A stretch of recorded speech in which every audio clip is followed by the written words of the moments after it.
Grimdark and Imperial Fists.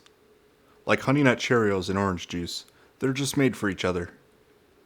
Hey guys, Sean here from SG Miniatures. Let's paint a dirty Imperial Fist.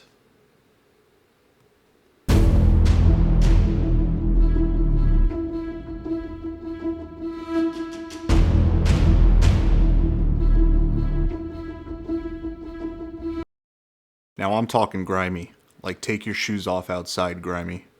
But before we do that, we gotta paint them up all nice and neat. And to do that, we're gonna start with a base coat of MOURNFANG brown. I'm using an airbrush. You don't have to, but if you've been looking for an excuse to get an airbrush, here it is.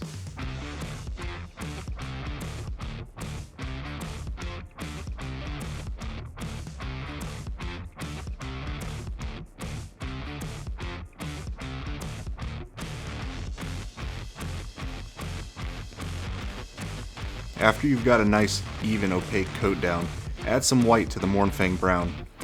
I'm using dead white from VALLEJO Game Air. Use this to brighten up the areas where the highlights would go. Don't be afraid to go heavy on this step. We're going to darken everything down in the end with an oil wash. After you've gotten the MOURNFANG brown and white layer down, it's time to paint them yellow. I'm using YRIEL yellow. You don't have to, but I think you should. Again, through the airbrush, you'll have a much easier time getting a smooth and consistent layer down by building up the yellow slowly. Once the yellow is done, it's time to move on to painting the details. I'm starting with the black undersuit of the armor, followed by the plasma pistol.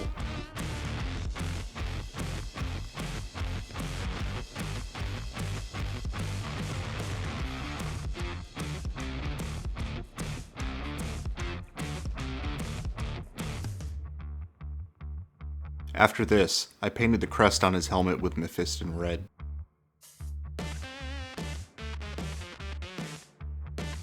For all the metallics, I'm using VALLEJO Metal Color Magnesium. Take your time with this step and be sure not to load your brush too much since this stuff is very thin and flows easily. For the coils of the plasma pistol, I'm using White Scar and Electric Blue from Scale 75's fluorescent set, which I'm thinning to a glaze consistency using Scale 75 thinner.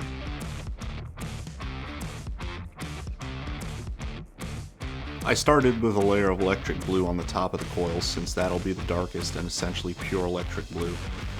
Then I painted the white on the sides and meeting up the blue on the top. Next, grab some more Electric Blue and start wet blending it into the white to create a gradual transition in color. Keep playing with it until you're satisfied with the color.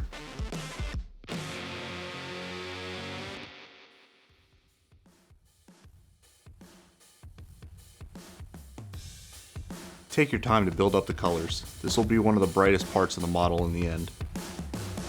Next, it's time for the decals. If you're not doing decals, no worries. Send me a message on Instagram and I'll give you my address. I'll use them.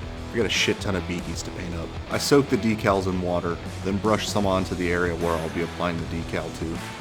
I gloss varnish this guy prior to this step, and I recommend you do the same. For decals that aren't going on really curved and irregular surfaces, don't worry about using microsol.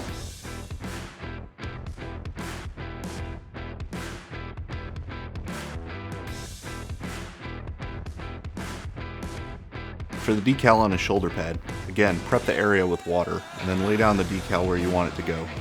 Next, grab a bigger brush, and with a little bit of microsol, start working the decal flat.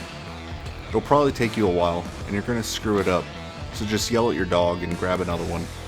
Microsol and microset are lifesavers, so just take your time and lay that decal down right.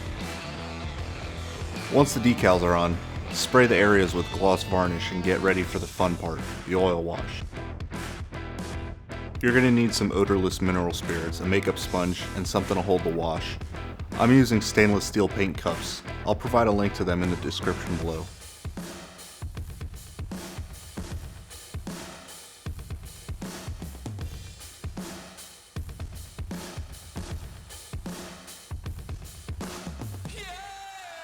Using an old brush or a brush dedicated to oil paints, we're going to start with the burnt sienna.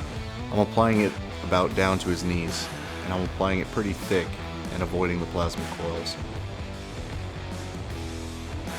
Next, use the black wash mix and apply it to the bottoms of his legs, and then blend it in the middle. Do the same in a few spots around the model like his backpack and his claw, blending the washes together to create a dark burnt orange appearance. It's okay to leave a lot of the oil wash behind. You'll be able to remove almost all of it in the next step. We're going to start off by putting just a few drops of thinner on the sponge. If you do have fast drying thinner, don't use it to strip the wash. The cheap stuff will do.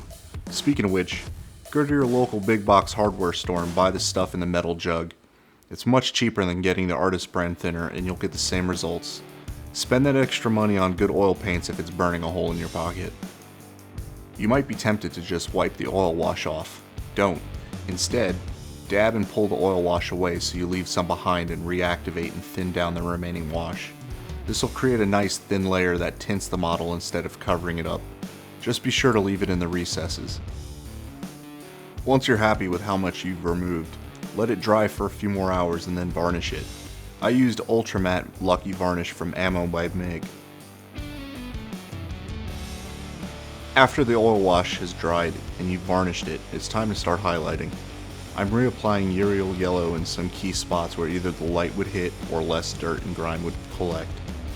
While you're doing this, take the time to blend in the decals and paint on tiny thin scratches to give the appearance that the paint has faded away. After this, we're going to use Vallejo Metal Color Silver to bring back the shine and highlight all the metallics. Just don't go crazy, keep these highlights thin.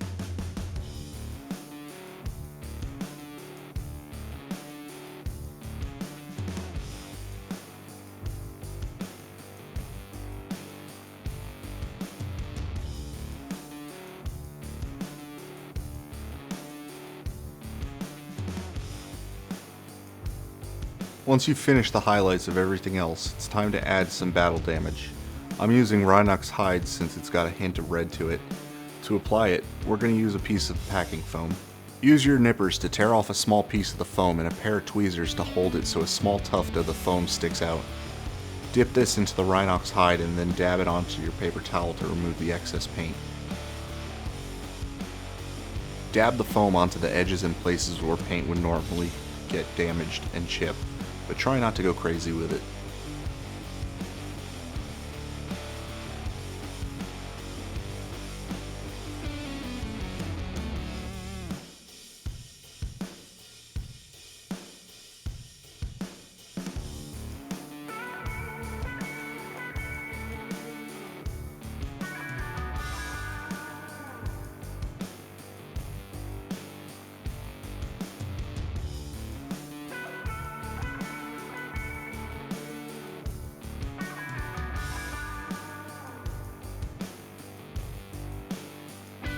Next, create some dimension to the chipping effect by adding in some silver inside of the brown.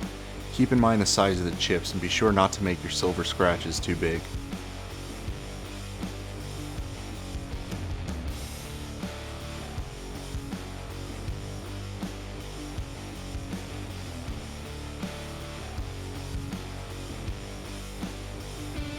Once you're happy with the battle damage, you can create some awesome blood and gore effects using Uhu glue.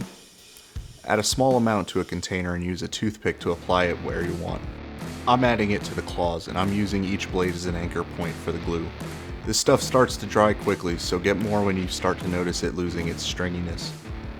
When you've gotten the right amount applied to the model, let it dry for an hour or two. For the final step, we're going to turn that glue into guts.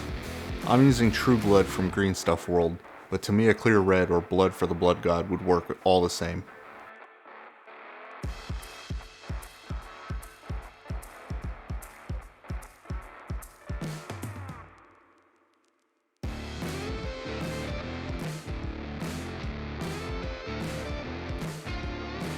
Rather than applying this blood straight on, I'm going in a diagonal motion. The strings you created with the Uhu glue are very delicate, so by using the side of the brush you're able to slide the blood effects onto the strings in a way that won't cause the strings to break.